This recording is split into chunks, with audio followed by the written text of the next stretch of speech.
توبہ کی کچھ شرائط ہیں. توبہ ایسے نہیں کہ ہم نے 2 لفظ کہہ دیے اور توبہ قبول ہو گئی. احادیث میں اس کی کچھ شرائط بتائی گئی. وہ شرائط پہلے سن لیجئے.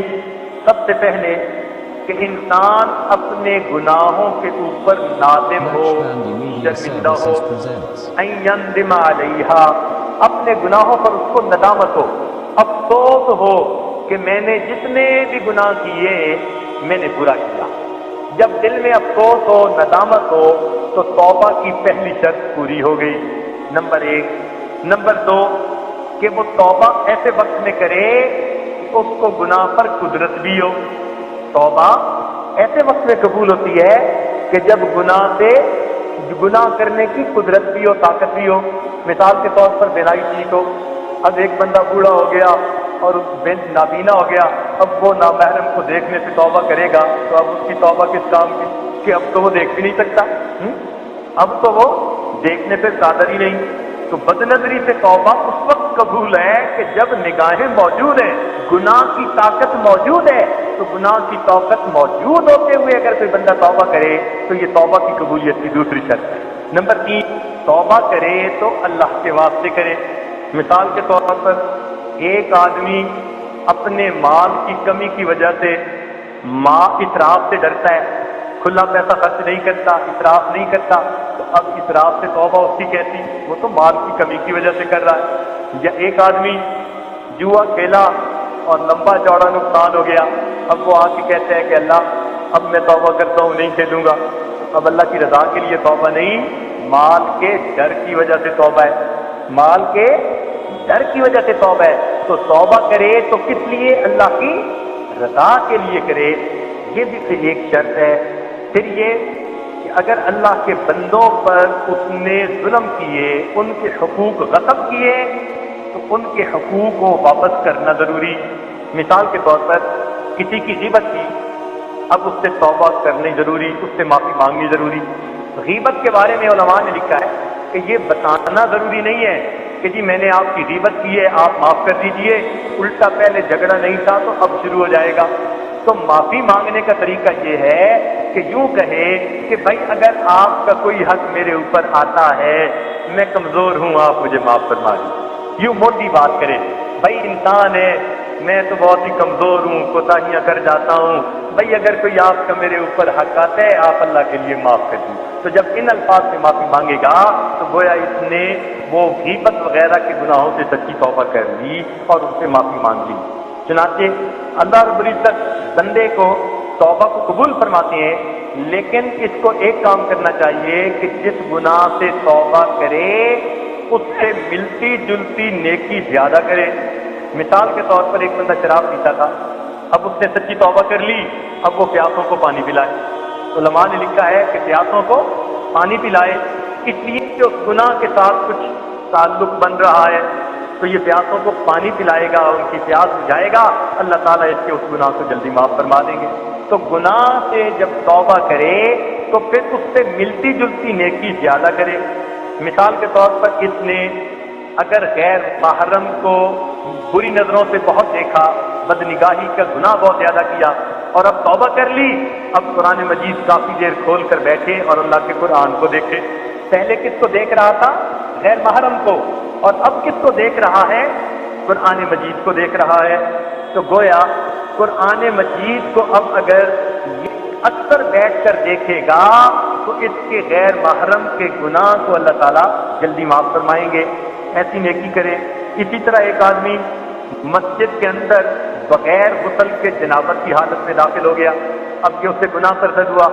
اب اس کو چاہیے کہ یہ اس سے توبہ کرے اور مسجد میں اعتکاف کی نیت سے، نفلی اعتکاف کی نیت سے کچھ دیر ٹھہرے تاکہ اس گناہ کا ایک طرح کا کفارہ ہو جائے. اسی طرح اگر کسی مسلمان کو تنگ کیا تھا تو اب ان کے دلوں کو خوش کرے، اللہ کے بندوں کی خدمت کرے تاکہ اللہ تعالیٰ کے بندوں کے دل راضی ہو جائیں. اس لیے علماء نے لکھا کہ اگر اس سے کوئی قتل ہو گیا، اب اس کے کفارے میں غلاموں کو اکثر جو ہے آزاد کرے تاکہ اس کی یہ نیکی اس گناہ کے بدلے میں کام آ جائے. اسی طرح نماز روزے اگر اس کے ذمے ہیں تو ان کی قضا کرے. یہ نہیں کہ توبہ کرنے سے پچھلی نمازیں بھی معاف اور پچھلے روزے بھی معاف، ہرگز ایسا نہیں. نمازیں بھی قضا کرنی پڑتی ہیں، روزے بھی قضا کرنے پڑتے ہیں۔ بعض لوگوں کو یہ غلط فہمی ہو جاتی ہے کہ جی رمضان شریف کے آخری جمعے کو اگر 2 رکعت پڑھ لو گے تو یہ قضائے عمری ہو جائے گی، یعنی ساری عمر کی قضائیں ادا ہو گئیں۔ یہ بہت بڑی غلط فہمی ہے، ایسا ہرگز نہیں ہوتا۔ علماء نے لکھا ہے کہ جتنے سال کی نمازیں قضا ہیں یہ اتنا حساب لگا کر روزانہ 1 دن 2 دن 3 دن جتنے دنوں کی بھی قضا دے سکتا ہے یہ دینا شروع کر دے، یعنی اس نے قرضے کی انسٹالمنٹ دینی شروع کر دی۔ اگر زندگی اتنی لمبی ہے کہ انسٹالمنٹ پوری ہو گئی تو بھی کامیاب، اور اگر اس سے پہلے موت آ گئی اللہ تعالیٰ فرمائیں گے انسٹالمنٹیں تو جمع کرواتا تھا، نیت ادا کرنے کی تھی، چلو ادا کرنے والوں کے ساتھ اس کا شمار فرما لیں۔ تو اس لیے چاہے 20 سال کی نمازیں قضا ہوں یا 30 سال کی، بندے کو روز 1 یا 2 دن کی نماز قضا کرنے کا معمول بنا لینا چاہیے۔ اللہ کو جیسے منظور ہوا، زندگی میں پوری ہو گئی تو سرخرو ہو جائیں گے، اور اگر زندگی میں پوری نہ کر سکے تو انشاءاللہ اللہ کی رحمت کے مستحق بن جائیں گے۔ تو اس لیے یہ جو توبہ ہے اس کی شرائط علماء نے کچھ اس طرح کی لکھی ہیں۔ اسی حدیث پاک میں آتا ہے کہ جنت کے سب دروازے کبھی کھلتے ہیں کبھی بند ہوتے ہیں، لیکن ایک ایسا دروازہ ہے جس کو باب التوبہ کہتے ہیں، اس دروازے کو باب التوبہ کہتے ہیں، توبہ کا دروازہ۔